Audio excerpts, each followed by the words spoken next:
Olá, meus amigos, um dia de muita paz para todos nós. Hoje, exatamente 4 de novembro de 2022, estamos nós reunidos para estudarmos a obra Ave Cristo. Nós vamos iniciar fazendo a nossa prece de gratidão e logo depois a nossa irmã Mita irá fazer a recapitulação do nosso último estudo. Então vamos juntos elevarmos os nossos pensamentos a Deus nosso Pai.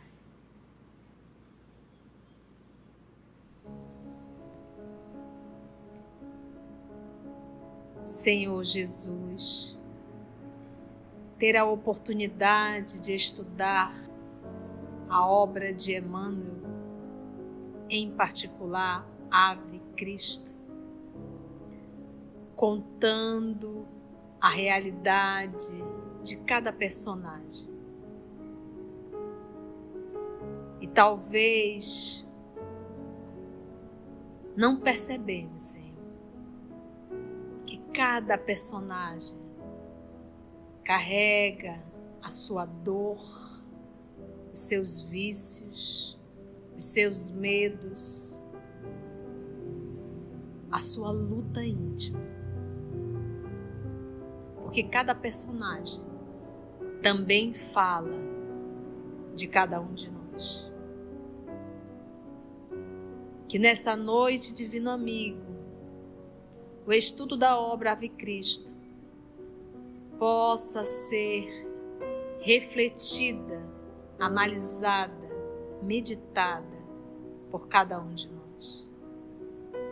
Nós lhe agradecemos infinitamente por essa oportunidade e te rogamos, amor amado, que nos inspire, que os amigos espirituais possam conduzir o nosso estudo, porque todos nós aqui nos encontramos em teu nome, Senhor.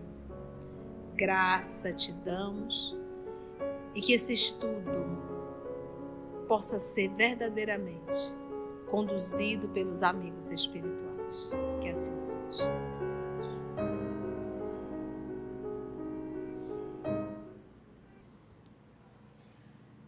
Em nosso último estudo, nós vimos que o Lucano Vestino e o Basílio desencarnaram, que as 3 jovens virgens foram separadas e que o Valeriano, ao vê-las, se apaixonou, caiu de amores e se enterneceu por Lívia e a separou das demais. O tempo passou e ele está como que cortejando Lívia. As outras já foram para a arena, outros prisioneiros já chegaram e a Lívia continua num quarto separado onde ele a visita constantemente. E a história se espalhou pela província, né? E chegou aos ouvidos de quem? Da esposa de Valeriano, que foi, junto com a serva que ele designou para cuidar de Lívia, ouvir o encontro dele com Lívia, e nós paramos nessa hora onde Clemília Augusta está escutando atrás das cortinas. Então, são momentos muito delicados, porque a esposa enciumada, porque fofoca é algo que faz parte da sociedade daquela época, porque hoje não existe mais fofoca, é uma coisa que foi abolida, graças a Deus. Então, naquela época existia muita fofoca e começaram realmente a correr aquele assunto da mulher misteriosa, porque ninguém a conhecia, ela ficava lá trancada nesse quarto, né, Naramita? A única pessoa que entrava era a serva, que ia lá servi-la, ajudá-la. E ele poderia muito bem já ter tomado a força, mas ele não quer, tamanho respeito que ele tem por ela. Ele quer que ela o ame, então ele quer conquistá-la e não obrigá-la a nada. Então a esposa, acabando ouvindo tudo isso, decidiu ir conferir mais próximo. E foram os 2 últimos parágrafos. Lívia, contudo, isolada de todos, fora poupada. Os comentários referentes à mulher, por mais de 2 semanas detida pelo mensageiro do imperador, acabaram por atingir-lhe o templo doméstico. Clímene, enciumada, certa noite veio ao gabinete do esposo a cata de impressões e, com o auxílio da serva, postou-se à escuta por trás de cerradas cortinas. Dizia Valeriano apaixonado: Não me recuses. Não desejo obrigar-te à submissão. O amor espontâneo da mulher que adoramos é qual se fora suave néctar colhido na milagrosa concha dos sonhos. Ama-me, Lívia. Sejamos felizes. Sentes-te enferma por não cederes ao apelo da vida. Não serei tão mal quanto imaginas. Sou casado, sim, mas minha mulher não me partilha os negócios. Sou livre. Dar-te-ei domicílio régio aonde desejares. Uma vila em Arelate, um palácio em Roma, uma chácara em Campânia, uma casa de repouso na Sicília. Escolhe. Viveremos juntos tanto quanto possível. Minha escravidão ao Estado é transitória. Espero desfrutar em breve longo descanso. Se tivermos filhos, garantir-lhes o futuro. Ouvidarás a mística perigosa dos judeus. Adereçar-te-ás como as mais lindas filhas das 7 colinas. Receberás uma existência digna de tua formosura e de teus dotes intelectuais. Não me observas, porventura, humilhado aos teus pés? Ele aqui mostra o amor dele por ela. Ele ofereceu o mundo das facilidades para ela. Falou até em filhos. E disse que a esposa não significa absolutamente o quê? Nada. O pranto convulsivo da moça podia ser ouvido a pequena distância. Por que choras? Nada te falta. Dize uma palavra e sairás daqui na condição de soberana da minha felicidade. Não te negues por mais tempo ao chamamento do meu carinho. Ergue-te e vem. Que pretendes para construir a tua aventura? Pensa teu fofo. Dizer assim, olha, para outra.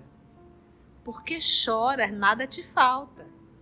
Dize-me uma palavra e sairás daqui na condição de soberana da minha felicidade. Não te negues por mais tempo ao chamamento do meu carinho.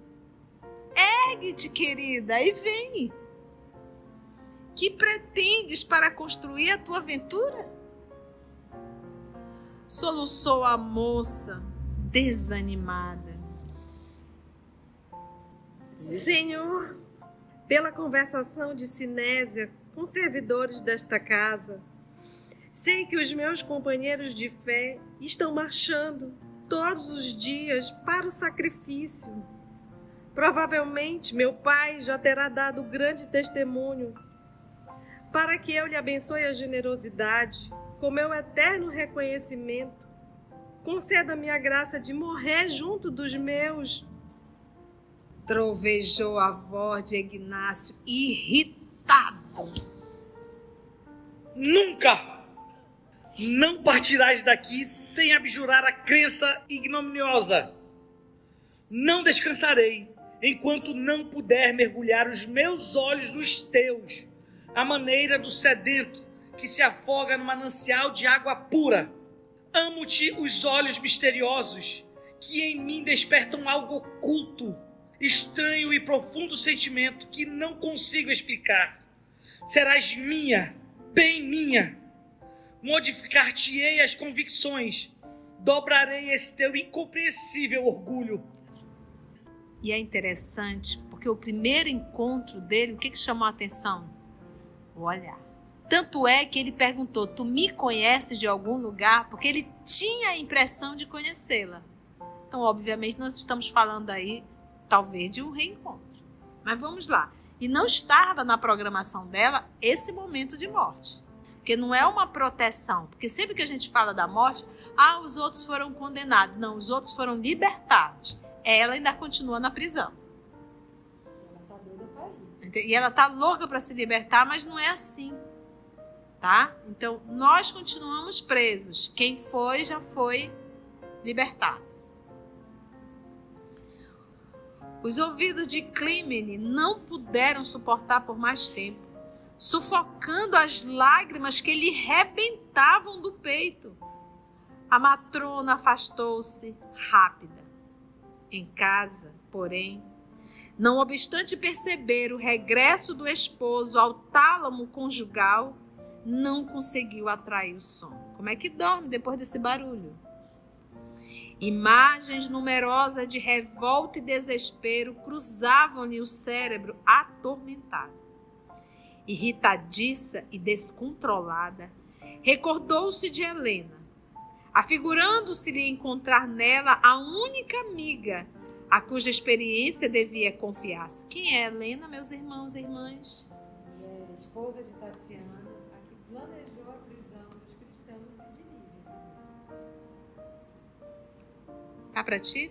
Olha onde ela foi parar. De novo. Porque na cabeça de Helena, Lívia já está o quê? Morta. Ela foi presa, deve estar morta. Eis que mais uma vez, ou seja, ela vai dizer assim, menina, essa menina deve ser um espetáculo de mulher, porque já conquistou Tassiano, e agora o representante de César, o Valeriano, né? Vamos lá. Com efeito, tão logo surgiu o dia novo, amanheceu, buscou a vila Vetúrio, onde, em pranto, desfez-se em minuciosas confidências diante da companheira.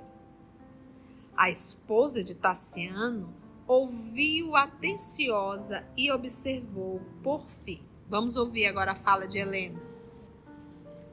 Essa mulher é uma intrusa. Conheço-a de nome. Deu-nos imensa preocupação há tempos. Tem a mania de farejar os maridos apreciáveis. Suponho seja nosso dever afastá-la em definitivo. Não poderíamos incluí-la em alguma remessa de escravas destinadas à arena? Objetou Clímene, assustada. Não, isso não. Valeriano não me perdoaria. Semelhante medida seria perdê-lo para sempre. Não lhe desconheço o temperamento vingativo. Percebi-lhe a desvairada paixão pela detestável plebeia. Declarava-se fascinado pelos olhos dela e pretendia até mesmo elevá-la à posição de verdadeira rainha. Indagou Helena com malícia. Ele destacou-lhe os olhos? Sim. Asseverava que ela é o único amor da sua vida. Não se vexou a reduzir-me à odiosa subalternidade. A filha de Vetúrio, de olhos felinos a reluzirem cruéis, comentou sorridente. Possuímos em Roma desvelada amiga em Sabiniana Pórcia, dedicada à nossa família desde a infância de meu pai. Sabiniana desposou Belisário Dório, que nunca se resignou a possuir uma só mulher. Certa feita, em casa, o trêfego marido exaltou para a esposa a beleza dos dentes de Eulice, uma escrava grega, a cujos dotes físicos se afeiçoara ele perdidamente. Nossa amiga ouviu com calma as inflamadas referências e, na refeição do dia seguinte, apareceu uma salva prateada com a bela dentadura. Se os dentes eram motivo da paixão, refletiu Sabiniana com sabedoria, poderia servi-los ao companheiro sem mais nem menos. Você imagina a crueldade de um ser humano por conta de ciúmes? Aí a gente lê essas histórias, né? Mas essa história é nossa. Eram as crueldades feitas no passado. Ruidosa gargalhada desferida por ela própria concluiu-lhe a narrativa. Ante a amiga espantada, passou a destra pela cabeleira adornada com tenuíssima rede de ouro e declarou: A lembrança de Pórcia propiciou-me excelentes ideias. Pensou e disse: Chamemos Teódulo ao nosso conselho. É a única pessoa capaz de ajudar-nos com a eficiência devida. Todo mal, ele nunca está só, ele está no coletivo. Então, ela tem o seu coletivo ali a realizar junto com ela. Quem é? Teódulo. O administrador compareceu submisso. Escutou o drama de Clímene nas palavras comovedoras de Helena e considerou: Estou pronto a colaborar. Há mulheres de fatal influência em homens dignos. Essa moça é uma delas. Tem o condão de fazer a infelicidade dos outros. Lembrando que Teódulo conheceu Lívia, conheceu o pai de Lívia, viu que Lívia não é essa pessoa, mas ele está anuindo com o mal. Então ele abre mão da razão e da lógica para não ir contra a opinião do espírito perverso como ele, entendeu? Por mais que saiba, acaba anuindo. Por isso é que é tão responsável quanto.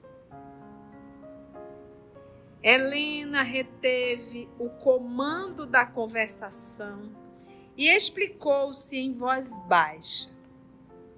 Possuía em casa uma substância cáustica, suscetível de provocar a cegueira irremediável. Ignácio Valeriano apaixonara-se pelos olhos da filha de Basílio. Seria importante, por isso, aniquilar-lhe os órgãos da visão. Para esse fim, Clímene compraria a cumplicidade de Sinésia. Quem é Sinésia? A serva que ele destinou para cuidar de Lívia, a única pessoa que a visita. Que faria a moça dormir em poucos minutos à custa de um narcótico. Logo após, a criada aplicaria uma compressa com a substância corrosiva sobre os olhos de Lívia. A moça despertaria cega, aflita. Sinésia assumiria o papel de benfeitora, reconfortando-a com panaceias adequadas. À noitinha, a própria Clímene visitaria a prisão, conduzindo vertes habituais dela mesma, de modo a disfarçasse o aspecto da jovem. Demorar-se-ia Clímene no gabinete do marido, enquanto Sinésia trocasse a roupa da prisioneira, conduzindo-a discretamente para fora. Os guardas, naturalmente, tomá-la-iam como sendo a própria Clímene, abraçada à governanta do cárcere, e Teódulo esperaria Lívia, a pequena distância, retirando-a para longe de Leão. Desceria com ela para Massília, com a promessa de reencontro com o velho pai e com Tassiano, desterrando-a, por fim, na costa gaulesa. A esposa de Valeriano e o empregado de Opílio ouviam-na assombrados, admirando a fertilidade daquele cérebro surpreendente na urdidura do mal. Cenas do próximo capítulo. Estamos aqui, todos nós, a refletir na atitude de Helena. A gente vê uma inteligência, uma arte de pensar, de articular muito rápido, mas que, infelizmente, ela direciona tudo isso para o mal. Estamos a recordar de Susana. Narumi comentou, tia, ela colocou Susana no chinelo. Não, Susana também era uma mente muito perversa. Foi bom, gente? Algum comentário? Alguém que quer comentar? Não? Podemos então encerrar? Então, vamos elevar o nosso pensamento e agradecer verdadeiramente a Deus nosso Pai por mais uma oportunidade de estudo e de reflexão. Muito obrigado, amor de nossa vida. Que assim seja.